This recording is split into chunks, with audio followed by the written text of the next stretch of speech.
I can't believe I came over and hung out with you guys after hanging out with Allegra. Why? I don't know. I just felt like I was there till like late, but guess not late enough we for were the always studio. chilling back in the day. Video looks. Yeah, let's go. Jump into play it real quick. I'm Joe Rogan. Who's I'm this? Joe Rogan. And who do we have here? Joe Rogan. Hanging out with? Joe Rogan. Hanging out with? Joe Rogan. We're the Joe Rogan Experience with my boy Joe Rogan. 2 beers. And then my other boy, Joe Rogan. This is vintage. The fucking cajon with the cameras on top. Man, yeah, with the webcams. God damn. This is like before episode 1. This is episode like -2. Mics. The drum mics. Joe Rogan in the house. Hey, Joe Rogan here. Thanks for tuning in to the Joe Rogan triplets. We got another Joe Rogan here. Hey, how's it going? You're here witnessing the Joe Rogan Experience with my boy. Still got the desk. Oh yeah. Joe Rogan. Joe Rogan. Joe Rogan. Joe Rogan. Joe Rogan. Check out the cut on this guy. The fresh cut. I literally have like the fucking fat guy fold in the back of my head. I got the thumb head shit going on. Look at those Nikes, bro. Those are dope. Those are so dope. Those are soda pops. We used to have here 4 beers, but now they're only 2 beers. how many? Joe Rogan. 2 beers. Joe Rogan. 2 beers. Joe Rogan. It's like, like we all know we're talking. It's like quick. It plays through QuickTime. It just goes to my videos. What I was thinking. What was you thinking, bro? Joe Rogan. Joe Rogan. Why weren't we famous? That's the question on everyone's mind. Also, the other question on everyone's mind is, where's the video? Here it is, baby. What's crazy is at that time, I didn't even know, like I just knew Joe Rogan on Fear Factor. Like I didn't even know I never watched his show at that time. I remember I started watching it when I was in Asia. So we invented the term Joe Rogan Experience before you even knew that that was the name of the show? Like I knew of the Joe Rogan Experience, but I had never seen it. I just knew it was podcast, and I just was like, "You guys are podcast. Joe Rogan's podcast. This Same is the Joe shit. Rogan Experience." Yeah. That's what everyone says too. Everyone always compares us to Joe Rogan. Oh yeah, that's Yeah, sick. yeah. That's nice. That's cool. It is, yeah. Yeah, I feel like that's a good compliment. Yeah, because everyone, like, you know, they always talk about how much they hate Joe Rogan Yeah. and Oh, how he's, perfect. like, ruining comedy. And Damn. they always say that about us, too. So it's kind of Oh, nice nice. to be, like, put up there. Do they say that? He ruins People also comedy? want us not to be on Spotify Nice. for different reasons. Nice. Like, wow. That's cool. Damn. Live from the studio. My name is Jimmy Selesky. I'm Eric Glazer. And you guys just witnessed a blast from the past of the olden days of the studio when we were still doing. We always talk about on the podcast that we used to do drum mics and webcams that were supposedly high definition, but they were most certainly low definition. And I actually, you know, it was funny because we were talking the other night, and it was weird because it seems so long ago, like those videos, but then you think about it, it's like it was only 6 years. That's not that long ago. But I it's feel kinda like crazy. I feel so far detached from that time in our lives. Yeah. Like I don't even know how to explain it. It's like I don't know. Blast from the past, now blast into the future. Yeah, We got Scott Albrecht live from the video, live from the video. Live, I'm here. live in the studio. Thanks for joining us, dude. Thanks for taking time Yeah, out of thanks your for day coming to all walk the way across the from driveway. Yeah, man. And, you know, California, just to do the podcast. Thanks, dude. I mean, I just needed to experience some cold and some friends, you know. So I'm Yeah, here. some kerosene, dude. Yeah, exactly. The olden Yeah, days. my They don't mom's- have this good shit over there. Yeah, I know. They don't let good. you hotbox kerosene over in California. Why'd you set all It's those illegal. videos to private, dude? What's going on with that? I think I don't know. I think it was just because of me trying to. I think it was more for casting directors and stuff like that. I didn't want them to see How those awesome we were. things. Yeah, how awesome we were. Yeah. Exactly. casting director's like, we'd love to cast you for this part, but you're just too stupid. awesome. Yeah, I feel like you're overqualified for this role. Yeah. Yeah, no, I just didn't it's like the same thing with my Instagram, like having to like filter things off of it and stuff. It's kind of annoying, like how important that is, but yeah. It's funny to see like the time period and like, you know, it's always difficult to see what era you're in while you're in it. But then looking back, like maybe part of the reason why those videos seem so distant, I was going to say is maybe because, well, the obvious thing would be because we have changed in our mindset. And so I literally do feel like when I watch that video, I'm watching a different guy. Yeah. Like sure. I understand that is me.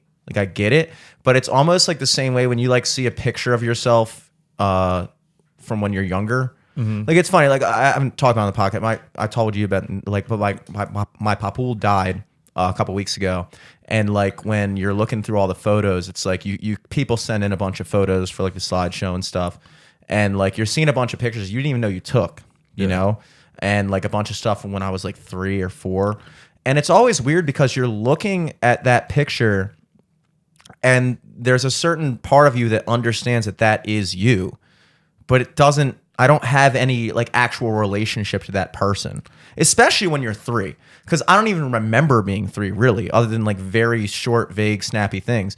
So it's like, I don't know. It's like I'm almost starting to get to that point now, even looking at stuff from like 6 years ago. It's like I get that person is me, but like I don't know. It just doesn't feel. It doesn't feel like. And I think that's kind of like how we perceive time. Really is it's not like I always use the example of like. When you're in high school seems like a long time while you're in it. Like the difference between senior year and freshman year seems like an entire. You had to drop sophomore. I had to. I couldn't stop myself from saying sophomore, dude. But it's like the difference between those years. Like you look at that as like one era, and then when you graduate, like assuming you don't go to college like us, you go into the work world, and then 4 years just goes by in a second. Because if you're just doing the same thing for 4 straight years, there's no like compartmentalization of time. Yeah. And so it just winds up being this like long stretch of like unidentifiable day-to-day shit. Like with high school, it's like every year is like a defined freshman year, sophomore year. And you're like, I had these teachers freshman year. I had these friends freshman year. Like this is my crush sophomore year, you know? Yeah. So like then you get into regular life, and it's like if you're just kind of doing the same thing over and over again, I think that's what happens is like you'll work at the same job for 20 years and be like, where did time go? And it's like, well, I think your mind literally perceives of time not as a duration, but as a It's almost like chapters, like a book. yes. And so if you live 20 years as basically one long chapter, your mind will just say like, oh, that was a chapter. And that 20 years is the same as like high school, which is 4 years, you know? Because it's just like that chapter is more involved. I don't know how to describe it. Yeah. So I feel like now it's like, even though looking at that video, we're in the same studio, I mean, we are at least, in the same fucking studio. So we're not really that far kind of removed. crazy to like look in the background of that video and be like, oh yeah, the Godzilla poster is still there. The fucking Absol art on the door is still there. Like it's crazy how long these things like because there's definitely moments where I mean because I'm never in here. Like when I come in, I'm like, oh, that's new. Like oh, I remember the Black Mass and the Godzilla poster for sure. But it is weird, like you were just saying, how like time is, I don't know, time's a funny thing because it feels like I was here so long ago, but I remember when you acquired those posters when you were working at true. Cinemark, and like, I don't know. It's hard to see, like when you're living in something every day, it's kind of like, you know, we could look back at those videos and note that we all look different, you know, but what's weird is like, I always use the example like gaining weight because you know, that's just something that everybody, I guess, can relate to, that and getting older in general. But like, it's hard when you just look in the mirror every day to actually, like, you never really look any different than you did the day before. Like, there's not like one day you wake up and you're like, damn, I am way fatter than I was yesterday. Yeah. Or, holy shit, I'm way older than I was yesterday. It's like every day is like this such a slow, gradual change that it's only when you zoom out and look at like, oh, this was me 6 years ago. You're like, holy shit, I look way younger there. But at no point in the past 6 years did I ever look at myself and go, I look older. Right. So it's like you can't even really see progression of time until you like take a different perspective. And I think that like for me, at least like in my world, I feel like when I think of 6 years, I feel like that's like a short time just because I'm comparing it to like times of the past. Mm-hmm. And I feel like in the 6 years that from that to where I'm at now, I've done like so many things. So in a weird way, like there is this sense of not like hope, but like, holy shit, like I lived in New York, I lived in Asia, like I'm living in LA now. Like, and I had like, I think of like even like my first relationship with like Allegra, like that was almost that time. And like, I'm like, holy shit, like that wasn't that long ago, but it seems like an eternity ago. And so thinking about like my relationships I've had then on too, and you know, all those things, like I've almost forgotten that stuff. And it's crazy. That it's actually an optimistic thing. I think that the way that we're all experiencing kind of like these blasts from the past as seeming like a long time ago is better than, because a lot of times people will look at something and be like, holy shit, that seems like it was just yesterday. I can't believe that was 6 years ago. Yeah. I think that that's the worst place to be because the way we're seeing stuff is... I mean, we're all 30 now. 6 years ago is a fifth of our life ago. That's true. That's true. So it is kind of a long time. It's like when you look at 30 in one perspective, it's like, whoa, we're obviously older than we've ever been. That's a given. But when you look at it in the grand scheme of things, it's like we're still like hella young in the grand scheme of like our lives. You know what I mean? So it's like we might look at 24. Like I remember like every year, you know, for your birthday, you're fucking sitting there, you're like, holy shit, I'm 26 now. I have every year, every birthday I've had, I thought I was old. And what's funny is the year after I look back on the previous birthday, I was like, damn, I was young as fuck 2 years ago. But 2 years ago, I thought I was old as fuck. It's all just a matter of perspective. And I think that like when you're looking back at something 6 years ago and going, oh, this literally seems like so fucking long ago. You're thinking that because of how much shit has changed in your life and all the different things you've done and experienced since that time, that you are further and further removed from that person you were in that video. If you haven't done dick since that video, then you're going to look back and still see yourself as the same person and be like, holy shit, I still feel like this guy, but that was 6 years ago. Mm-hmm. And now I feel like where did the time go? We're not asking ourselves where did the time go. Yeah. We're asking ourselves like, holy shit. I think what's funny is like even seeing younger generations, you know, and like, cause I don't feel any older than them. Like there's so many times where I'm like, I feel like I'm 20. I feel like I'm 21. Like I get what they're doing and saying and acting like, you know, but they may look at me like, dude, you're kind of like old, or like just thinking like, I don't know. I guess maybe because it's the industry in LA that, you know, age is a thing, and we all want to like seem as young as possible or be as young as possible. And did we fuck up by saying you're 30? No. But what I'm trying to say is that it's funny that Gen Z, for example, like they'll one day be like the age that I'm at, but because they haven't experienced that thing yet, they just see us for like how we would see maybe teachers at Towson High School. You know, we'd be like, dude, they like seem old as shit. Like Miss Kirschenbaum, like she's an adult. But then it's like once you get to that age, you're like, whoa, she like wasn't old at all. Like she was like, shouldn't have been teaching those kids. Yeah, like, you know, not have been teaching those kids. So it's like things like that, you know, where it's like relative, and you won't know until you like experience that thing that you always like, then understand. Yeah, you always have this idea of it until you're there, and then you realize like, oh shit, like, you know, I explicitly remember us. There was a guy you worked at Lacoste in the mall for a brief period of time, right? Yeah. And one of the guys you worked with was a rapper, Kevin. I was gonna not say his name, but all right. Who cares? Who fucking cares? Should I give his last name too? Yeah, you got a social security number on hand? And I remember at the time, what was he, like 23? And we were like 20 or 21. Maybe, yeah. He was like in his early 20s. He was not even like, he might have been 24 at the oldest, but I'm pretty sure he was like 23. Yeah. And we were like 20, 21. And I remember like us saying something, and this is why I didn't want to say his name, because this is just an example of how ignorant we were at the time. I remember us talking about it and be like, dude, like, yo, you're still trying to make it as a rapper? You're like 23. Like, what the fuck are you, like, you're fucking done. Right. And it's like crazy that that's how we perceived it back then. Like, we literally thought, like, and maybe we were right. We might have been right. We're sitting here like, oh, we were so far off base. I'm in the same garage I was 6 years ago. Oh, if only we knew now, we knew then. But like, it's funny that like we literally looked at 23 as like, dude, like if you haven't made it by the time you're 23, I mean, just hang it up, you know? And that's weird because now 23, like if somebody came up to me right now is like, dude, you're in the same position you're at right now, except minus 7 years. So you're right where you are, but now you're 23. I'd be like, dude, it's over. Game over. I'm fucking famous. Yeah. You know, it's like, it's just weird like that. And now we're 30 and we have this whole different idea of 30. And now we're there and it's like, you can only experience that by living it. It's just like anything. I remember sitting with my grandfather at Christmas, like 2 years ago, or no, it was his birthday, which is around Christmas, like November something. And he was just like sitting there, we were drinking. He was like, holy shit, I am 87 years old. And he just had this like level of like self-awareness that I didn't kind of expect. Cause I guess, especially when you're a kid, it's like, I remember like talking to one of the girls at Rachel Morris's babysitting back in the day, Ellery.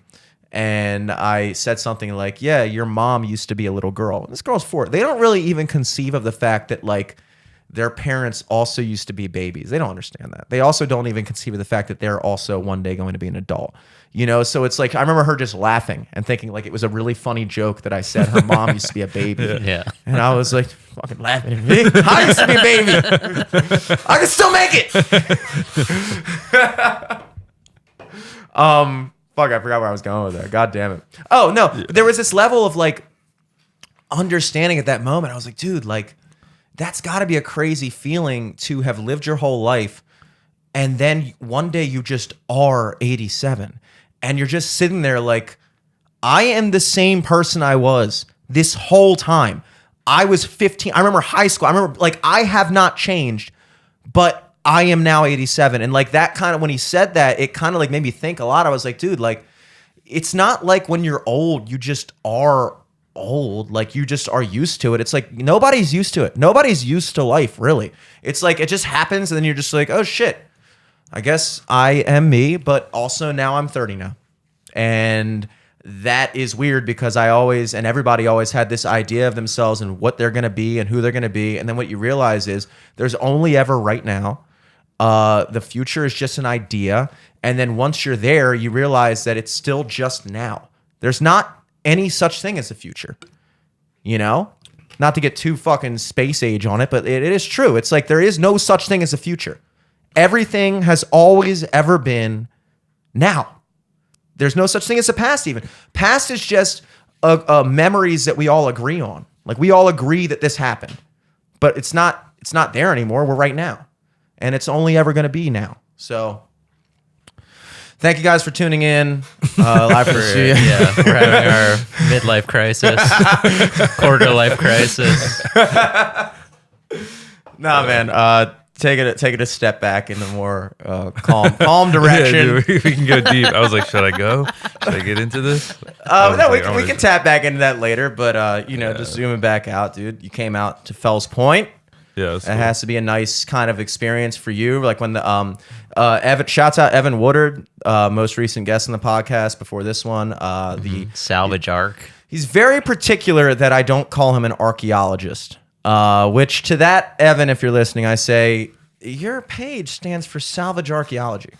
So maybe we need to take What did you think it was? Salvage Anarchy or something? I thought it was like Noah's Ark. Okay. Yeah. Which is kind of makes sense. Like Noah's Ark was like salvaging. Like it makes sense. You know, I can't. So again, that's another thing. I'm gonna be like, dude, like it's in the name a little bit. So I was supposed to go down to his place before my gig at Riptide and help him out with his OBS stuff. And of course, I also forgot that I am me. And so then I remembered, oh, I left my guitar at my apartment as I'm driving down to Canton to meet up with him. And then I went to text him and I went, oh, I left my phone at the studio. so I had to drive back to the studio, get my phone, text him and say, I got to drive to my house now and get my guitar. And at that point, he was like, oh shit, man. Like I got to get ready for a date at 6. Well, I was like, all right, all good. And I was like, dude, well, depending on how the night goes, like you should stop out to Riptide, and stop in with her. We're playing there. I'm playing there until 11. Nothing cooler than knowing the band. And then I said, arguably cooler than being the band. And I still stand by that. I think that there is something about like, there's something cooler about like going into a bar and knowing the guy who's playing at the bar is cooler, I think, than being the guy who's playing at the bar. Because the guy who's playing at the bar is like, oh, he plays at a bar. Mm-hmm. But like being the guy who's like cool enough to like have an awesome job, but then also be like, yeah, I'm dope. I'm tight with everyone around here. That's cooler. Yeah. So I look like the man. Yeah. He looks like the man. And I gave him that opportunity. I was like, dude, you know, like, look, what are the 3 things you're trying to prove on a date? You're funny, you're stable, and you have some type of fucking swag, dude. And you have to, like, people pay you respect. The number one thing girls are paying attention to when they're on a date with a guy is how is this man regarded by others? Mm-hmm. How does he treat other people, and how is he regarded by and others? how do they treat him? If you go to a bar and like fucking bouncers are giving you shit and just bitching you, like, let me see your ID, bro, get the fuck back over here. It's like you look like a bitch. Can you imagine fucking Robert De Niro from Goodfellas going into a fucking bar and letting some bouncer talk to and make him seem like a fucking punk? Can you imagine him even waiting in line, watching Scarface? Like Jamie Foxx, didn't that happen to him recently or something? Maybe, and I'm sure he didn't just fucking stand there like a bitch and wait in line like a fucking frat guy outside of a Terrapin Turp. I think he just left. Exactly. King Kong ain't got shit on me. As you're like waiting That's in line, Denzel. Colt. Yeah. Like, you know, there's certain things that like, look, at the end of the day, you know, women are looking for, they want to like, am I on a date with a bitch right now? Am I on a date with a bitch? If I marry this man, am I doomed to a life of waiting in line and getting treated like a fucking regular ass person? Or am I dating a dude who like other guys are like, hey man, what's up, dude? Good to see you. Like, blah, blah, blah, blah, blah. Come on in. Oh, he's with you. All right, come on. It's what you want. It's what you want. So when you're on a date, the first thing you should do is start somewhere neutral. You know, just so you can have a moment to like yourself with the person. And then after an hour, you've exhausted all small talk you can possibly muster. Text a couple of your friends, make them pop in, say hi to you. Absolutely. It doesn't help. It Like, doesn't hurt. Whoa, you're here, Jimmy? Exactly. Whoa, good to see you. And it doesn't have to, like, you don't want to be, you have to like gauge it a little bit. Because if there's too many people being like, oh, it's like, oh, it should be Have like, at least 20 people come up, kneel by your table, kiss the ring. buy you a bottle of wine. It's like, dude, we're fucking at the horse right now. I don't think I have bottles. You buy this at the liquor Just store. bring a box over. But there's certain things like that. So he came in and you came in. Yeah, me and Matt. Remember that? I remember that, dude. That's Hell crazy. yeah.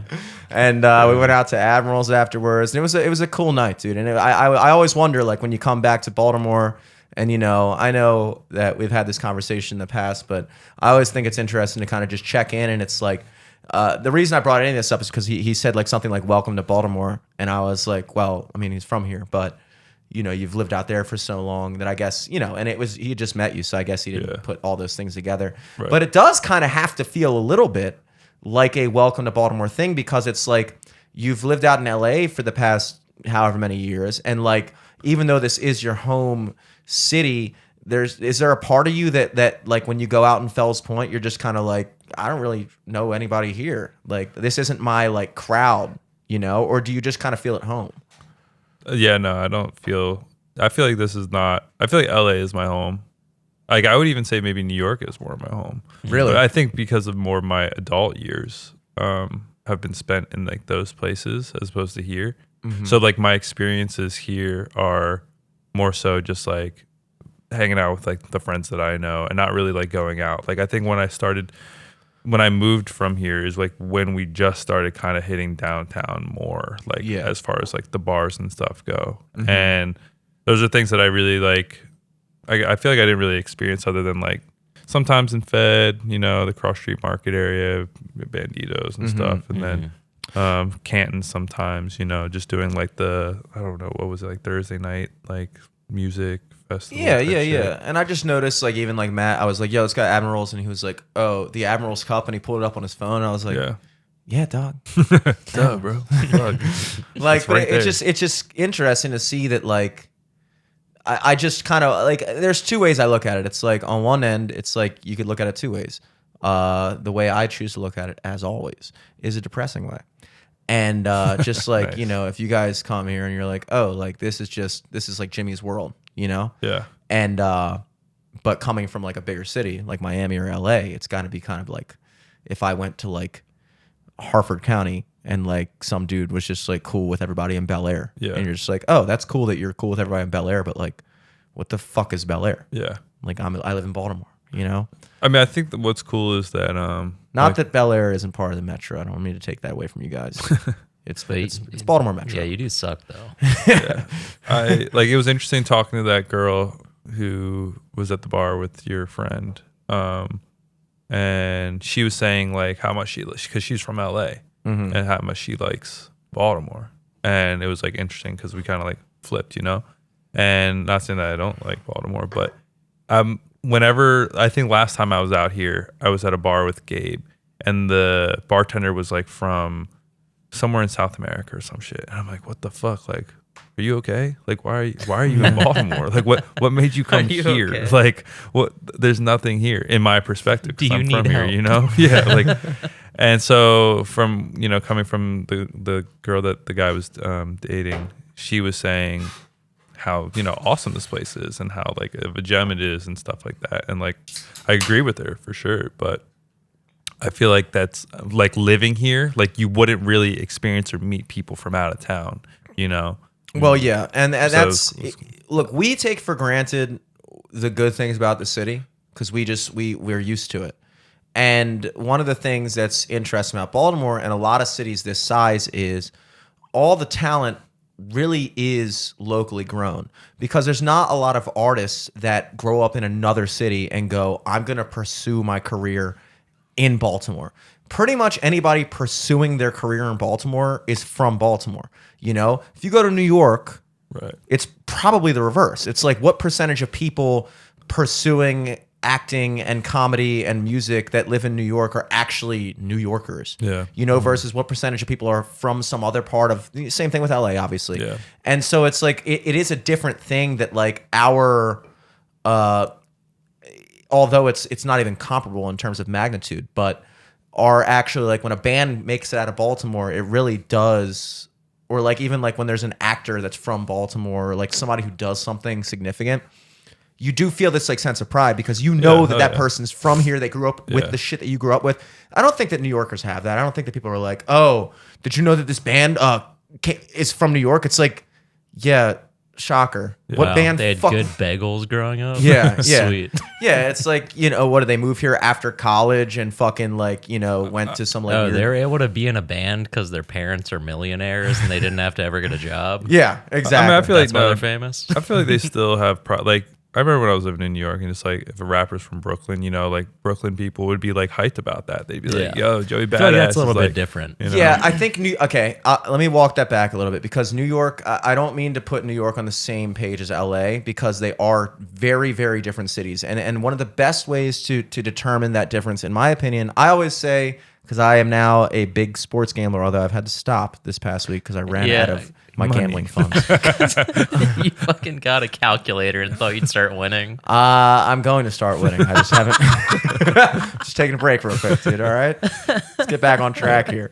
Jimmy keeps saying he has a system for online gambling. I do. And it has never worked. It's gonna work. I think the system should be do your system and then bet the opposite. Look, that's also a system. Okay, look.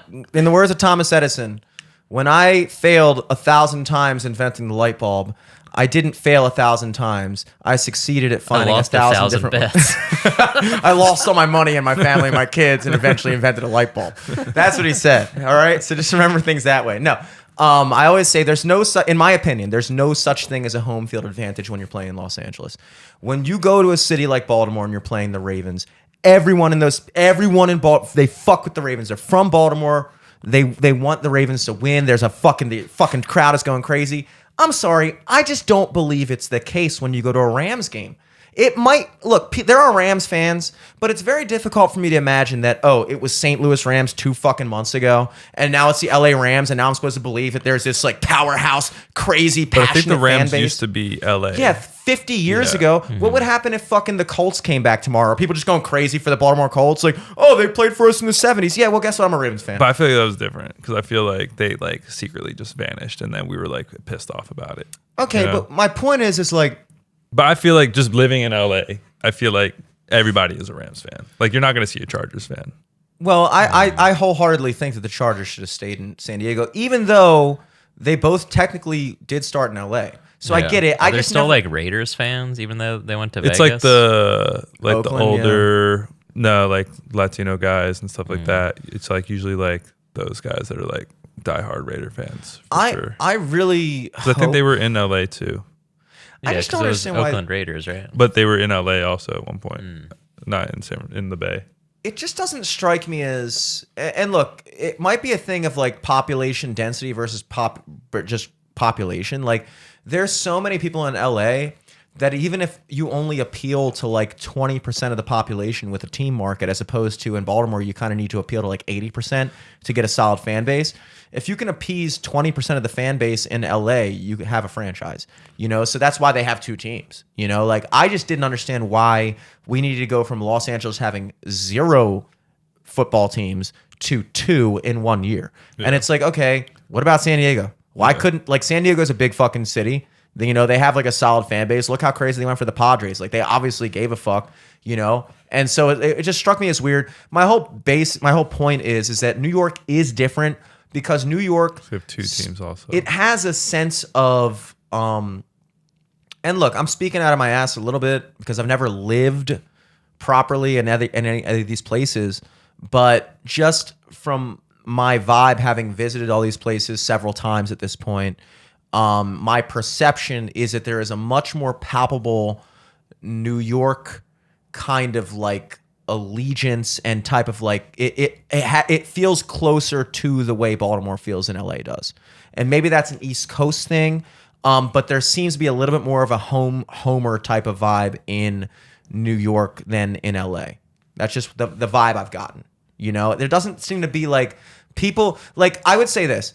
I think people are proud to be from LA, living in LA, because it says something about them that they're like, oh, I live in LA. But in New York, they're like, yeah, it says something about the fucking city, baby. New York, baby. But I feel like, I don't know, I feel like it's different again because I feel like it's equal. I feel like a lot of people that I met in LA, especially like when I worked in restaurants and stuff like that, like they were, you know, whether they were like the cooks or like the dishwashers or whatever, like they're the ones that like, you know, they're like more blue collar and shit, just like in New York too, you know, and those are the ones that are just like the ones in Baltimore where there's like that pride, you know. But I feel like, of course, like if I talk to like majority actors or, you know, models, musicians, like they're all from out of town, so like they don't carry the same, you know, weight as people in LA or New York do. But I think it is weird that like anytime I meet somebody in LA, I ask them where they're from and they tell me, and like everybody knows when they like talk to me or like if they see me again, it's like, oh, that's the guy from Baltimore, because like I'm always just bringing up Baltimore. Like you can ask all my friends, like they'll even joke with me like Baltimore, and like they'll like pull up my tattoo, they're like, yeah, this guy from Baltimore, yeah, oh, he's going to Baltimore, you know. And it's funny because like I don't really think about the amount of times I talk about Baltimore out there with people, but it's weird because like whenever I talk to anybody else out there who's from other places, like, you know, I don't ever like hear that, like they don't really carry it like I do. So I feel like I don't know, like I would say maybe New York and LA has more like pride in themselves than like people from like the Midwest, you know, or something like that. Sure, I think that it is weird to think like, Do you you think know, that's just because the people in the Midwest never leave, so you like never meet the super prideful ones? From, Yeah, like, true. You don't meet like a guy that goes hard for Oklahoma because Right. he's never left Oklahoma. Yeah, yeah, that's true. That's true. True. But I do meet some. but when I meet some like guys from the South out there, which is like blows my mind sometimes. I'm like, yo, you're from Arkansas? Yo, you're from Louisiana? Like, dude, tell me what is that like, and like being out here. Well, there are it's cool. certain states and certain areas that are known for being loud about the fact that they're from somewhere. For instance, you know, growing up around here, Jersey, dude. If somebody's from Jersey, First of all, they don't even have to fucking say it. You know it in a second, which is They will say it though. It's an interesting. Oh, they'll say it. Yeah. But you already know, and that is another weird thing. It's almost like it's just like it's kind of like I've always kind of thought in my mind, like I can kind of tell when somebody's from like Essex or like East Baltimore. Like I can look at somebody and be like, oh, you grew up in like Parkville, maybe, but probably like Overly, Essex, Dundalk, Sparrows Point. Like I can just tell, you know. And it's like, is that like is there something in the gene pool over? Not saying it better or worse. Right. Not saying it's not better or worse. I'm just saying that like I can kind of fucking tell, you know. And it's like you look at people from Jersey, and it's like there's something just about the way they are that you can just tell. You're like, oh, dude, like. You are from there. And so, like, Jersey has that reputation of being like, yeah, I'm from fucking Jersey. Like, we got the best fucking pizza. Like, people say New York pizza, but like, nah, Jersey, bro. I'm telling you, like, no, Jersey's the best. And then New York has that. Boston has that a little bit. I was talking about Boston and shit. DC doesn't fucking have that. Yeah. DC doesn't have that. DC doesn't have that, and DC has more Michelin star rated restaurants per capita than either of those cities. Yeah, and no one gives a fuck down there, dude. Because I do. oh, you're proud, dude. You got a fucking They're DC good. tat on your fucking arm. Nobody gives a fuck. They're from DC, dude. You happen to be from DC. You're not fucking shouting it to the rafters. Baltimore, people know. And mainly more so just Maryland as a whole. Yeah. Like we are known for like being obsessed with our flag. We put our flag on everything. Like Maryland as a whole is known for being like super proud of being from Maryland. And there's certain places that aren't. Like, okay, Chicago, yeah, Chi-Town, yeah. But Columbus, Ohio is a bigger city than Baltimore, which always blows my mind. Bigger city in those are weird technicalities though, because we're talking about the proper, like the actual city proper. And like Baltimore does have that weird thing where it's like the county city line where they don't count the metro as part of the population, which in other cities they do. Like Columbus is still part of like a bigger county and they count all that as like Columbus, whatever. In Baltimore, it's like, yeah, we have 600,000 people in Baltimore City, but it's like if you factored in like any other city in the country where it's like you're counting population of all the surrounding areas, Towson, Columbia, like the fucking Baltimore metro, it is actually still like one of the top biggest cities. So, like, you look at, like, Columbus. Nobody's fucking screaming about how awesome Columbus, Ohio is. Nobody's running around, yeah, I'm from fucking Columbus, bro. You know Columbus. Like, no, I don't. No, I don't. Cincinnati Bengals, bro. I don't even hear it from Cincinnati. Like, you hear it from, like, L.A., yeah. People in L.A. are always going, fucking L.A. Fucking like, L.A. Always doing that everywhere you go. You can't escape it. It's like LA, New York, Atlanta, Chicago. A-Town down, obviously. Miami. But I feel like Miami. Baltimore. I feel like Baltimore is like relegated to the like always an underdog status. We are. So then we're always gonna be so hype about our city because no one else is. Dude, I meet so many people from Baltimore in LA. It's fun. It's a good time. It's like, always a good like instant connection with someone when you're not in Baltimore. Well, what's funny is like I'll be on set and like I'll talk to somebody and they'll be like, "Oh, where are you from?" I'm like, "Oh, I'm from Baltimore." Like, "You're from Baltimore?" I'm like, "Yeah." Like, "Dude, that guy also is from Baltimore." I'm like, "That's cool. That guy told you he's from Baltimore too." So now I got, it's like, yeah. I mean, we all I feel like are.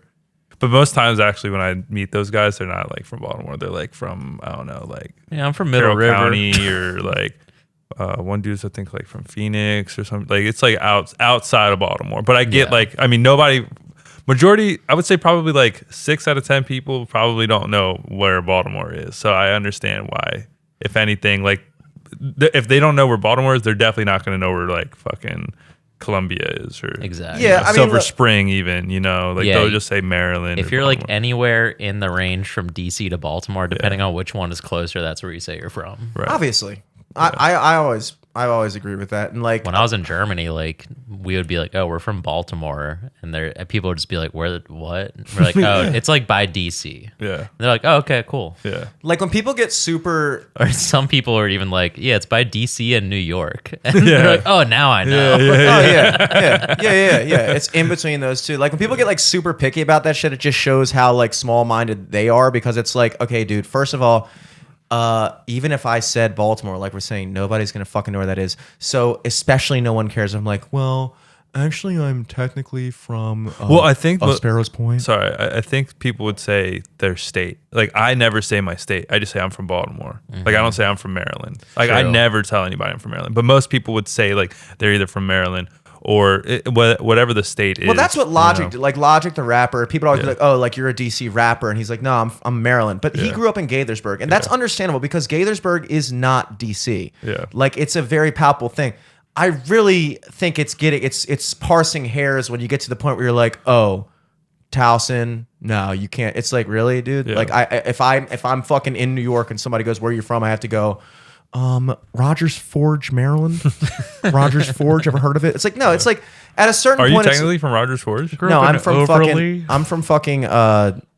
East Towson. Yeah. East Towson. That'd be cool. East I don't know. Towson, boy. Towson. East side, boy. Rogers Forge. I mean, there's like a funness to that. I don't know why. That's a cute name. That's Yeah, where I Rogers grew Forge. up. nice, but it's like it sounds like almost like that Ocean City place. What is that place? Jolly Rogers. Or Jolly something? Rogers, yeah. Like, yeah. If I'm in, first of all, if I'm inside the Baltimore Beltway, shut the fuck up. As far as I'm concerned, that's a ridiculous argument. It's like, dude, literally, I'm inside the circle that surrounds Baltimore area. I'm in that circle. yeah. So what the fuck are you talking about? Yeah. I can understand maybe having that issue with somebody who lives up in like Parkton, but even then it's like, what county am I living in, bro? What county? Do me a quick favor. What's the name of the county I'm in? Baltimore. All right. If you Next go fucking to conversation, Baltimore. please. Next question. Thank you. You know, see you in heaven. they were talking about Parkton, bro. Yeah. That's what they're talking about. I think that guy has a like clothing company. Desmond now. Hammond? Or no, Trait Razor. Oh, Trait Razor. Yeah. Nice. Damn. I was I just always see actually. him posting pictures of like Nice. OnlyFans girls in his clothes. I'm like, Nice. I guess this is marketing now. That's I cool. way Yeah. too often wonder what he's up to. Really? I like at least once every quarter, like once every 3 months. I'm like, what are Trait Razor's up to? Nice. Like I just never forget What was that one line he had? Like something like looking like a platypus.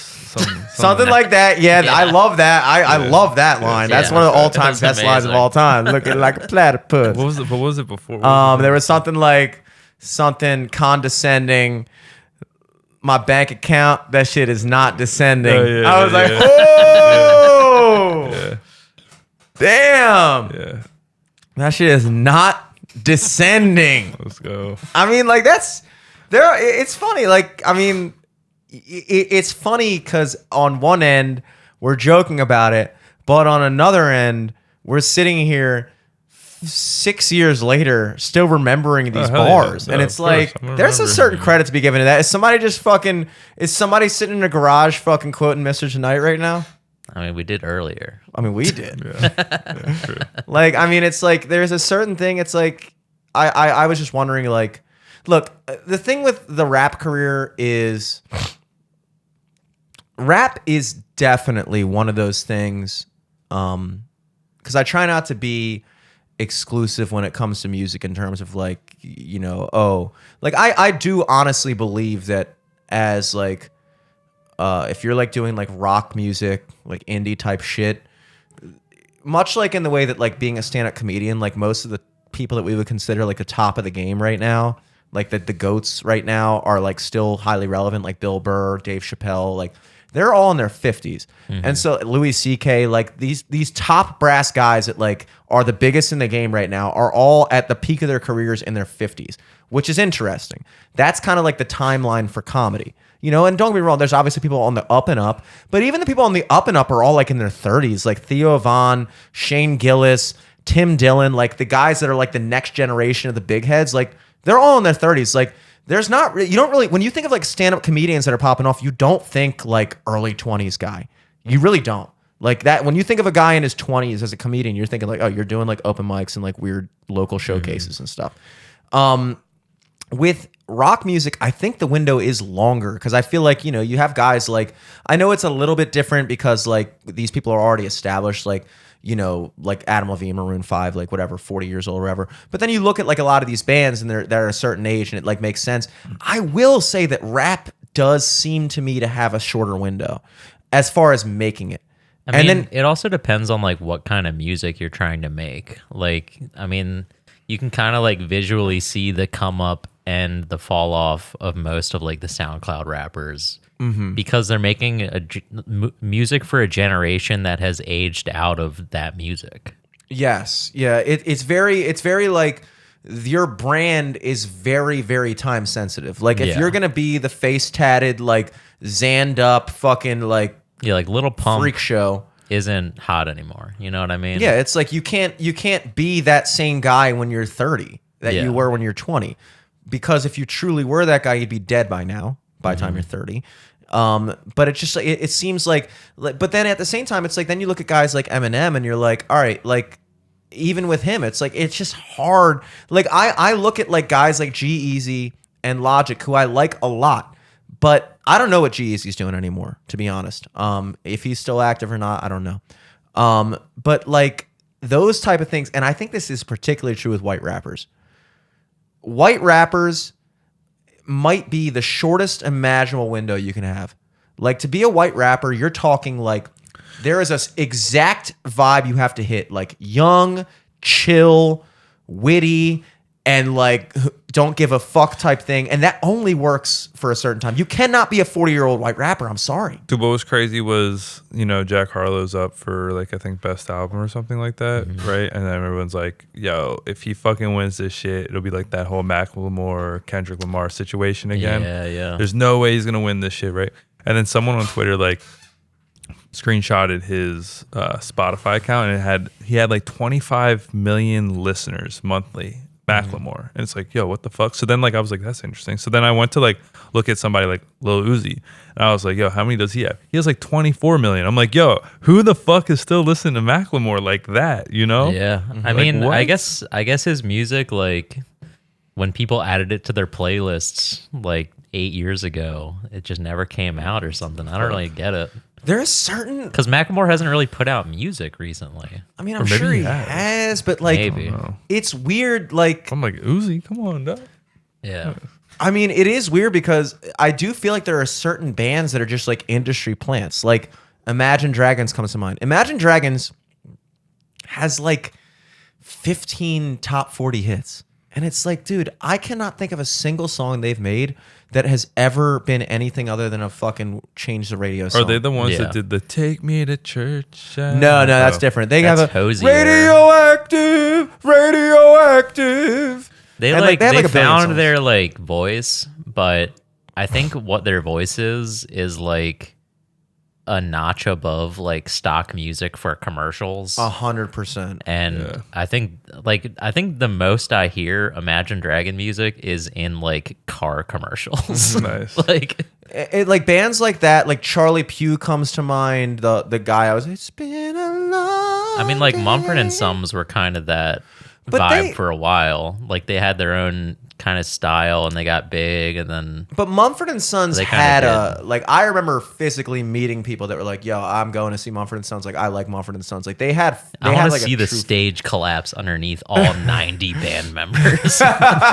like the Mumford and Sons, especially back in the early 2010s when like folk music had this kind of like reprisal, like Lumineers was cool, and all those songs like fucking of Monsters and Men, like all that kind of like Fleet Foxes, like folk pop So you became can't add cool. them to that. Yeah, You can't. That's Yeah. why I think they Just stopped singing making like that. music was because of them. who Fleet Foxes. they stopped making music? Why? I think because of that whole movement of like Mumford and Sons and stuff. Oh, Oh. If it's what I remember Robin Where they're like, Pecknold was damn. talking about. But like We're it popular was, now. That We was like can't a have yeah, this. no, dude.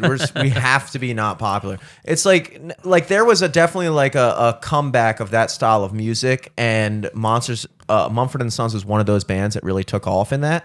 But they legitimately still have like I've never met a person in my life who was like, "Yo, I'm going to see Imagine Dragons." Like, I just haven't seen it, and like that kind of stuff makes me wonder. It's like, are these like fake? Like, this is no disrespect. I'm not trying to disrespect Imagine Dragons or like Macklemore or Charlie I Pugh. feel like if anybody, sorry to disrespect you, David Morris, but I feel like David Morris likes them. Okay, So I feel like it's like people like them. okay, and I guess maybe I just Like them. think just like normal ass people. I've never been love invited Imagine to a wedding Dragons. of somebody who likes Imagine Dragons, dude. It's just tough. Yeah, for the me to- first dance. is Yeah. the fucking No, Okay, so like, yeah, exactly. It's like, okay, Macklemore. It's like, okay, thrift shop. Going back specifically to the white rapper thing, because I think this is a note that we need to hit on Live from the Studio, is the concept of the white rapper. I cannot think in recent history, besides maybe Post Malone, of a white rapper who popped off and stayed up for more than 4 years. Can't think of it. Now, if Jack Harlow does it, then okay, boom. But even then, you're talking about one every generation.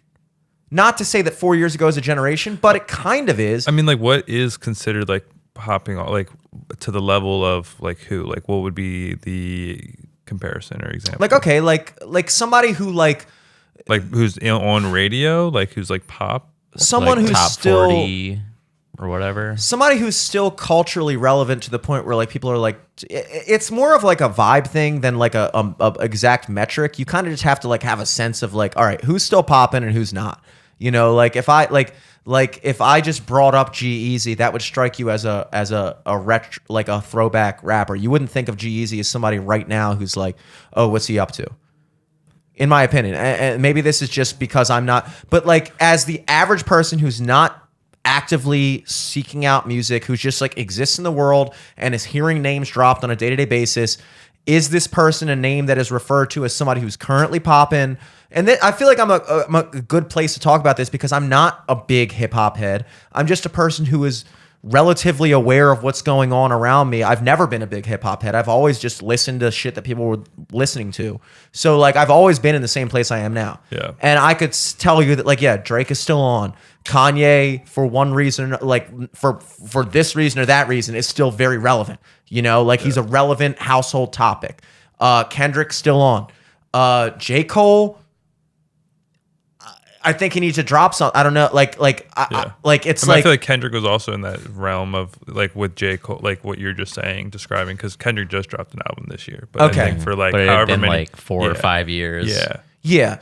But it's like you don't like you just kind of have a feeling that they're still there. They're still relevant. Yeah. You know, I don't get that vibe from like Wiz Khalifa.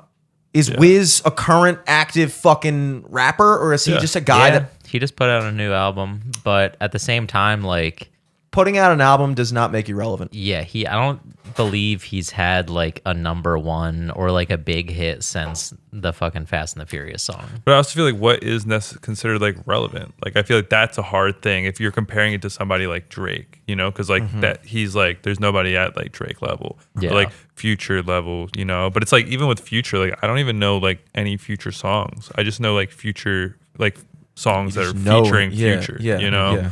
But Well, he just put out that new album. It had a Yeah. bunch of I like remember it had that like "I'll Wait for You" song. It had that was the only one I can think of really. yeah. I mean, there's a couple songs on there that was dope, but I feel like just if you're comparing things to Drake and Kanye, like I feel like that's totally different. Like it's almost impossible. Well, okay, I don't mean to compare it to like Drake and Kanye. I'm just saying like just anybody like okay, Taylor Swift. But this is where I was going with this was that Yeah. like I feel like it's kind of like music and movies are like in the direction of like books, you know? It's like there's so many now that like you don't know unless you're like looking for it to know like what is maybe considered like popular, not just because there's so many different like genres or so many different like regions of like people listening to this type of music, that type of music, you know, that it's like, yo, you can't read every book, you can't listen to every artist, and like there's like maybe a few that you would know, like Harry Potter or like Twilight, but like they like come and they go, you know, they have like their moment of shine and all, and I feel like that even like with the actors and it's hard. and It musicians. really is hard to define exactly what I mean by relevant, because it almost sounds like I don't mean as an insult to say that like okay, so for instance, like I'm active, I'm not relevant. You know, it's like I don't even mean that as an insult. I'm just saying like I'm not insulting myself when I say it. I'm just like the reality is like yes, I'm very active, right. but I'm not relevant. And so like when you're talking about like, okay, well, what does relevant mean? Like define relevant. Okay, well, Macklemore apparently has more streams on Spotify than Lil Uzi Vert. Right. But who's more relevant? Lil Uzi Vert. So is the metric of relevance based off of just streaming numbers, Well, or see- what do you define that as? Well, and again, I guess that depends on who you're talking to, because I feel Yeah. like most people would probably be like, "Oh, Macklemore's probably more relevant," because like you might see him on like Ellen or like something that is like more on. Yeah, if you ask like a random person, like a 40-plus-year-old person on the street, they're Yeah. probably gonna know Macklemore over Uzi. Yeah. But if you ask someone under 30, they're gonna know Uzi, or at least think that he's more popular than Macklemore. Yeah. So I feel like it's definitely a hard question, Mm-hmm. but for me, like going back to the Uzi thing, I was shocked by that because I was like, "Yo, he just came out with, "Wanna Rock," and I feel want to like- rock. yeah, You came out with that, dude? Yeah, he did a remix, Want to rock. Jersey Club remix. yeah. Yeah, dude. Look, listen. All I'm trying to say is, in particular, particulates to the white rapper people, Young Gravy. Oh yeah, apparently. gonna happen I with him? forgot that he was even a person. What's gonna happen with Young I Gravy? forgot This that is- like TikTok rappers count as rappers. Dude, I worked on a video with that dude. This was so. I didn't even know who he was. I didn't even know.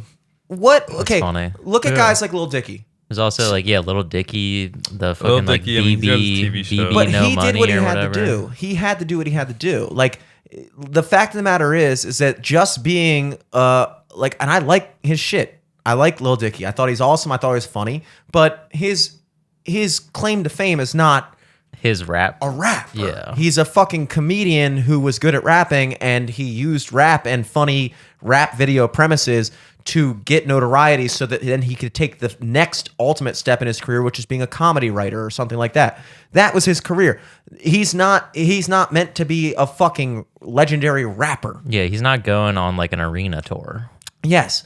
Guys like Young Gravy, it's like, okay, so you're making like kind of like memeable, catchy music that's like funny and kind of corny and shit like that. But it's like, is that sustainable?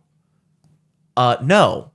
And there's like, okay, so that's a Know difference. who between- might have been the most relevant white rapper since Macklemore?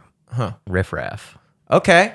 And Riff Raff is a good example of somebody who like, but that's the other thing. But it It's was like never his music. It was always just his like his brand. his yeah, whole Vines thing. or TikToks or whatever. But Riff Raff is like such a crazy white guy that you almost forget he's white. Yeah. Like, he doesn't, He's- like- he is literally a character. I don't think of Riff Raff as a white rapper. I think of him as just a fucking maniac rapper. And I like Maybe it. that's what white is, dude.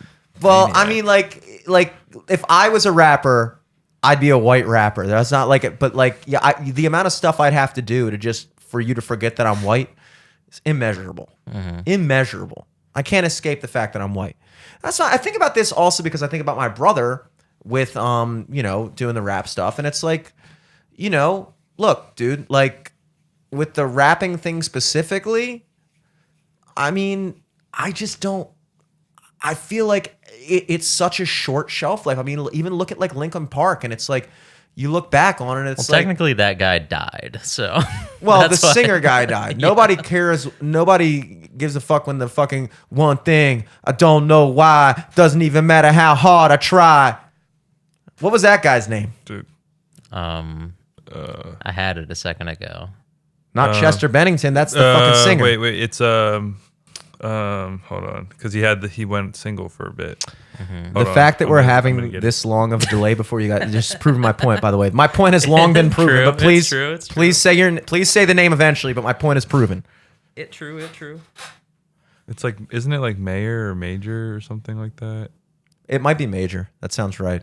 I don't know why, but it sounds I ain't right. even gonna try. It sounds right. My point is there seems to be a very pertinent shelf life on that stuff. And that's why I think about with Dom, it's like, okay, like maybe you really should try to get more into like the singing aspect of it. Like you can throw in a couple bars, but like, being like a 30-year-old. Well, I mean, that's what Post Malone did. He popped off with like a singing kind of rap style, and he doesn't really even necessarily rap anymore. He makes kind of just pop music. And that's kind of what I'm saying. But I mean, It's that's like, what Taylor Swift did too. She started off country to get big, and then once she got big, she was like, "Actually, I am not country anymore." Yeah, well, because the ultimate biggest market is pop, pop or hip hop, and but if you're starting out, whatever. My point is, Dom, on your birthday, it's my brother's birthday today. Is it? 26 shit. years old. Yeah, Happy birthday, that's why Dom. I'm talking Happy about this. B-Day, Really. Dom. Yeah. He's 26. Happy G-Day. And I always I- see people do that. I don't know what that means, though. It means you're a fucking G, baby. True. You know? Did anybody ever figure out what the fucking Linkin Park guy's name is, or we gave up? Oh my god. Did you? You weren't looking it up. I know. I was looking at, yeah. I got like a text that my debit card got frozen, but I think it was like a scam text. So Well, that helps.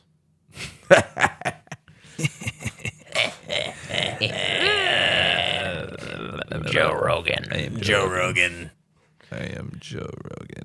We can do a couple throwaway topics before I got to dip. 'Cause Yeah. My parents are having a little party for my brother before I play my gig. Oh, nice. Hell yeah. Should I come over? Yeah, you should. Honestly, if you guys want to come over, you totally can. I'm actually it's at 3:30. Me and Elizabeth are gonna. I was telling Jimmy before the podcast, Yeah. but we're trying to buy a house. Oh, nice. And it's like the contract is all signed by us. Yeah. And it's sent over to the guy. They took the house off the market, but they didn't send it back signed yet. But Yeah. it looks like it's gonna go through. So we're Sick. gonna have a little celebration dinner tonight. Damn, that's cool. Where's the location at? My apartment. Oh, where the house is. The houses, yeah. Your house is in your yeah. apartment? Damn. No, the You guys bought a little celebration play dinner. house? Is that Put a mortgage in my fucking bathtub. Dope. like Lake Walker. So it's like right above Belvedere Square, kind of like Okay. like By Nickel Henry's house. Ave, Yeah, yeah. like Old house. over by Henry's old house. Yeah. but a little bit up. It's Nice. like off a lake. Nice. Yeah, Which is exactly where I'm thinking about buying a house. Are you Yeah, are you dude. gonna have to put any work into it like Henry's house did, or like no, not really. Yeah, Nice. it's like pretty move-in ready. Nice. It's kind of cool. Like we looked. So once they took the listing down, Yeah. if you look at the house now, you actually see the pictures of when it sold the last time previously. And then like we've been looking at that and comparing it. And like Nice. they did so much work to it that Yeah. like I think it's gonna be good for a decent amount of time. So And they just got a new roof on it and everything. So yeah. Sick, should dude. be good to That's cool. should be good to go for a little Congratulations, man. That's bit. awesome. Yeah, thank you. Fucking did it. Fucking I bought a know. It's house, kind of man. crazy, bro. You got one. You're about to get one. Mahedi has one. Yeah. In Dan and Northern- Marissa Northern didn't had Parkville. one. Yeah. That's cool. Yeah. Dave Wow. Dillard has one. Dave Dillard has one. You and me, Yeah. I don't know. we ain't never getting a house. Dude, if I could get a house, that would be crazy. But LA is just so fucking expensive. LA's gotta be insane. Yeah, it's crazy. Yeah. Yeah. Two things I got to get off my chest. Get This it is off, my man. grind. You know what really grinds my gears? First, the Baltimore County Fire Department. I don't You guys know. pissed me off because my grandfather was a fucking Baltimore City firefighter. All right, I'm not just talking to talk. You're walking the walk. There was a gas Sucking the leak. cock. Fucking white rappers right now, baby. Let's go. There was a gas leak at my apartment. I come home. My grandfather died. That's how he died from the gas leak? No. Oh. That'd be great. That would really piss me off. That would really piss me off. That'd be crazy. Kill my grandfather, man. Come on. He was a firefighter. I come home after, my grandmother's living at my parents' house now during the week. And so I visit like often with a non-silent T. And I come back and there's like 13 fucking fire engines out front of my building. And I'm like, oh, what's going on? I pull into the back lot and there's like a fire truck with like the ladder going up to like the 10th floor, climbing in through the window. Like, all right, something's going on. So I, park my car and walk into the building anyway because I don't see anything smoke. And I'm like, all right, I'm going home. It's cold. And I'm walking. I always know, never take the elevator when there's a potential fire situation. You want to get roast like in a fucking oven. Take the stairs. So I take the stairs and there's a fireman in the thing. And he's like, I'm like, hey, what's going on? He's like, oh, it's a gas leak. I'm like, all right, well. And then I was like making jokes and he just didn't respond. I was like, all right, whatever, dude. Guess you guys aren't about the jokes. So I go in my house and the next day I get this weird, inescapable smell. And I'm like, what the fuck is that smell? And I thought it was my garbage. So I take my garbage out. It's still there. I thought it was Dom's shoes. Put Dom's shoes out on the back. Still there. I'm like, dude, what the fuck? And then I remember the old BGE commercial from back in the day. There's Wires two. down. Red alert. Don't go near. You'll get hurt. Get some help. Better rush. And do not touch. That's the Message first from one I BG&E. remember. Yes, this is a message Yeah, from BG&E. completely not about a gas. Yes. It's just so crazy that we know that stuff. Yeah, Like, it's because brainwashed that's in how- our that's head. how You good- guys know the second verse? BGE knows What is best? Call on us. That's our request. Yeah. Get Some help. Yeah. Better rush and do not touch. Wow, the second Message verse. from That's like the BG&E. second verse of the national anthem. You don't really hear it that often, but you know it. pretty No, crazy. you don't. But we know it. It's a quick tangent. One sentence The tangent. art of the jingle is That's lost. I still know that thing 15, 20 years later because of a catchy jingle, and now that actually helps. That was a good PSA. That's an example of a good PSA. Anyway, they had another commercial that ended with something, or it was like, natural gas smells like rotten eggs. If you smell it, blah, blah, blah, call BG&E. And I was like, oh, that's what I'm smelling. It's like this weird rotten eggs, like gross sewery smell. Sulfur. And I was like, all right. Oh, last night there were 15 fucking fire engines in my apartment, and the guy said it was a gas leak. So maybe this is a natural gas leak. Natural thinking, right? So I call 911. I go, hey, look. They go, 911, what's your emergency? I'm like, look, it's not an emergency, I don't think. But my apartment smells really bad. You need to send the fire department. Yeah. I think there's a gas leak. And I know that there were people here last night, blah, blah, blah. Now, all I'm thinking is, I just want to mess with the people that I'm tired of my manager. I'm like, I'm anything I can do to fuck with them just to get their shit together, whatever. So they come, they knock on the door. They were like, what apartment number? I'm like, look, you don't need to come to my apartment. But it's 11:15. And so they're like, whatever. I got to knock on the door. I'm like, great. You're just like playing with lighters, 100%. flicking matches Turning around. the TV on and off. And they Like come on. leaving the pilot light thing. And so they walk in. I'm like, hey, what's up, guys? And just no conversation. Just nothing. Just blah, blah, blah, blah. And they're walking around. And I'm like, yeah. And they're like, I don't smell anything. I'm like, well, it kind of comes and goes in waves, but it's like, really, I can smell it like under the sink.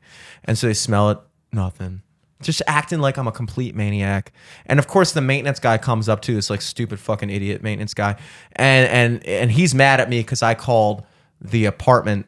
I mean, it called the fire department instead of him. And he's like, well, next time, just call maintenance, man. Blah, blah, blah. I was like, no. When there's a gas leak? Yeah. First of all, no, because it's your fault there's a gas leak in the first place. So I'm not going to call the guy who fucked up to then unfuck it up. Also, my disposal is broken for 3 weeks. All right. I don't have that kind of fucking timeline if there's a gas leak for you guys to get your shit together. So no, I am calling the fire department because I pay fucking taxes, and that's what's going to happen. So they walk in, and so they're just fucking being just like assholes. I was like, yeah, man, like there was a gas leak last night. He was like, the maintenance guy was like, there wasn't no gas leak, man. Somebody just let the stove on. I'm like, all right, well, guess what?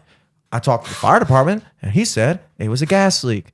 And then I'm thinking, you know what? If you guys were more fucking communicative, then I would fucking know what the hell was going on. Then I live in a fucking building, and I come home to 13 fucking fire engines out front last night, and then I smell a gas leak today, and I call, and now I'm the fucking dick? I'm the fucking dick. Because I walk into my fucking building, I can't even take the fucking elevator, and I ask somebody what the fuck is going on, and instead of making a good conversation and saying, oh, here's what's going on, don't be scared, whatever, just go, oh, it's fucking, not saying shit. So now I don't know what the fuck's going on, so what's my natural instinct? Any smart human being, what the fuck should I do? Well, I'm going to call the fire department if I think something's wrong. Finally, another guy walks in, another fucking fire guy, and goes, yeah, blah, blah, blah, and I was like, do you smell it? He's like, oh, yeah, I smelled it since I was down the hall. I'm like, oh, so you do fucking smell it. You do fucking smell. Turns out it was a fucking sewer gas leak. So it wasn't a natural gas leak. It was a sewer gas leak. So I'm a dick because I smelled something that was fucking leaking. But it wasn't exactly what I thought it was leaking. And so the fire department is fucking sitting in there just like, give me the fucking like stone face like I'm the fucking nerd at a party. I'm like, dude, I don't have to fucking impress you. Do your fucking job. And when somebody asks you a fucking question, answer the question, or don't show up like I'm inconveniencing you from sitting around at the fucking firehouse watching Friends reruns. Like fucking show up and do your fucking job and be an actual public servant. So fire department, that's a negative review for you. Sorry. Negative guys. review. That's bullshit, dude. Like, it is bullshit. I should not feel that way when I'm doing Also, what I like, think is shouldn't best. they be happier when they don't have to go to a call that's an active fire? Yeah, they should. They should be happy that there's in the That's building. like getting to go on like a field trip for school. I'll tell you exactly what's going on. The maintenance man was pissed at me because when I call up and say something's wrong with the building, it makes him look bad at his job. So he's not happy with me. That's great, dude. Here's an idea. Be better at your job. Because it's not my job to fucking die in a gas fire because I don't want to get you in trouble. All right? Anyway, second gear grinding and we can close it out. 7-Eleven cashiers. Oof. You're grinding my gears, dude. You are grinding my fucking gears. I Yeah, walk put in up a little piece of plastic to separate you from the customer, Mm-hmm. and all of a sudden, we're not friends anymore. We're just not cool. You don't even know. We're fucking Zoom calling over the counter now. There's no fucking sense. I walk into the fucking thing, and I'm playing at the Horse on Friday night, and the bartender girl goes, "Hey, can you get me some Sun Chips?" She gives me a $5 bill. I'm like, "Yeah, sure." I'll walk across to get her some Sun Chips. Walk in, can't find fucking Sun Chips. Walking around, I know there's Sun Chips here. I can't find them. Look in the chip section, blah, blah, blah. Walk up to the counter. Hey, man, you guys have Sun Chips? Yeah. Points in a general direction. Okay. Walk back over like a fucking retard. Looking around. Nothing. Walk back. Hey, man, did you say it was over there? I'm asking for Sun Chips. He's like, yeah. So.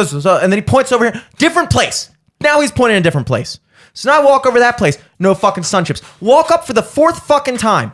And I say, hey, man, you say you have Sun Chips. I've looked in these places earlier, and he points in another place. I'm like, dude, look, I'm just being honest. Can you help me? Clearly, I'm having a hard time. You're on your phone.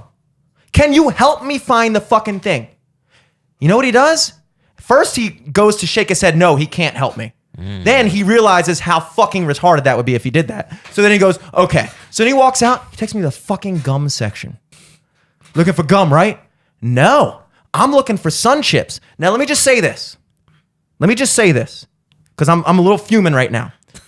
It's one thing. You're huffing too much sewage, dude. I'm gonna get a little crazy. I'm gonna reel it back. It's one thing to work at 7-Eleven and not speak English. That's fucking fine. Great. It's another thing to work at 7-Eleven, not speak English, and think I'm the fucking idiot. And treat me like so. It's another thing for me to walk in and go, hey man, where is this thing? And you go, knowing you don't fucking understand a word I'm saying, just go. And then I go, hey, can you do this? And you go. And then I go, hey, can you just go? And then on the third point, he's laughing with the other cashier. Like, look at this fucking idiot. He can't find gum. Meanwhile, I'm asking for Sun Chips. And then on the fourth attempt, when I go, hey, can you help me? Almost not. Like, I'm so fucking stupid that you're not even gonna help me. Fuck you. I'm browsing Instagram. And then realizing that for the past 5 fucking minutes, you had no idea what the fuck I was saying. Is that not fucking arrogant as shit? If I was in fucking Kuala Lumpur, or wherever the fuck he's from, and I'm just sitting there at a 7-Eleven, I was like, hey, blah, blah, blah, blah, and I go, and then he goes, hey, blah, blah, blah. I'm like, duh. And then they go, blah, blah, blah, and I go, dude, there. And he's like, hey, can you help me? And I'm like, whatever, dude. And I'm like, yeah, you said you were looking for motor oil, right? And he's like, no, I was looking for Tasty Cakes. I'm like, oh, you fucking idiot. Why didn't you say that? Why didn't you say that? Why didn't you fucking say that? I'm sorry, dude. I'm sorry. You don't get a pass for not speaking English if you're going to be a dick about it. All right? You don't. I'm going to treat you with the same standard as any other fucking person. If I walked into a place and a guy who spoke perfect King's English was acting that way, I'd call him a fucking prick too. And you know what? Don't fucking treat me in Fells Point, Maryland like I'm the fucking asshole when you're clearly the fucking asshole. So 7-Eleven employees, negative review. You're on the same level as fucking fire department, and that was pretty hard to do in the same fucking week to piss me off more than the fire department. But you did it. So congratulations. Just closing thoughts on that is never take a first date to a 7-Eleven or the fire department. Definitely not do that. They don't have your back. They won't make you look cool. Wow. That was a great close thought.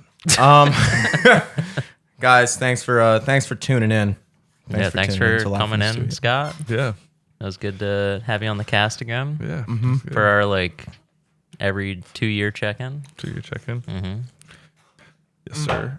Yes, sir. Scott, Daniel Albrecht on everything, right? On everything. Maybe it'll change soon. Got my SAG card just recently, so nice. I might change my Sagging. name. What's your SAG name? I don't know. I was thinking maybe using my mom's last name. Ooh, so Yeah. like that would be in the credits now?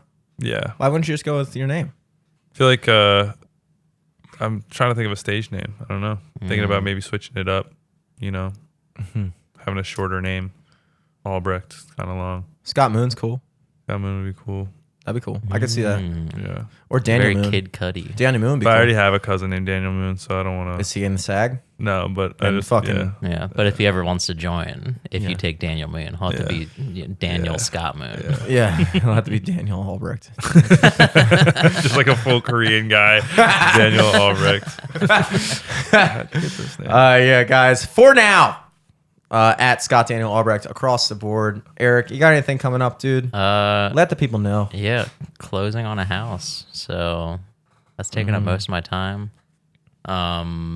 Other than that, fucking at Eric Laser on everything, at LFTS Podcast on everything, and at Sophomore MD for the band. Oh yeah. Check out the band. This new single is out, over 6 billion millistreams right now. I'm gonna let you do the math on that. lot of positive notes on the backup vocals on that song. Yeah, I've a heard. lot of people have really been over the moon about the Yeah, backing they're vocals, like, more so than damn. anything else. Let's go. I've had at least 4 requests for just a solo backing vocal track, no other instrumental, which I was like, you know what, whatever. Guys, this week, as you may or may not know, is Thanksgiving. All right, couple tips to leave you with if you're a human being in America. Wednesday night is one of the biggest drinking nights of the year. If you're going out, go out in your hometown. That's where you're going to want to be. You may not like going out in your hometown any other night of the year. And you know what? You don't have to. You don't even have to do it this Wednesday. But you should, because it is the one time a year. It's National Small Talk Day. Let's put it that way. You're going to go out. You're going to see people you haven't seen in a while. It's going to be a good time. And there's no better place to be. There is no place like home than Thanksgiving Eve. If you're from Towson, don't go out in Fells Point. Because let me tell you something from experience. It's not going to be what you think it's going to be. The place to be is Towson. If you're from Catonsville, go to the fucking whatever bar is over there. That's where you're going to be. So either don't go out, in which case, whatever. If you do, go out in your hometown. As far as Thanksgiving, happy Thanksgiving. Native Americans, sorry. This weekend, the Point Towson with the band, 8:30 to 12:30 a.m. We only took that gig because, again, it's a hometown weekend. Everybody's back. So we figured, why not do a little Towson band gig at the Point? It should be fun. That's Saturday, November 26th. And then Tuesdays at Perennial for now. For now. I will not say anything more than that. At Jimmy Zaleski, at Sophomore MD, at LFTS Podcast across the board. Until next week, happy Turkey Day and peace. Peace.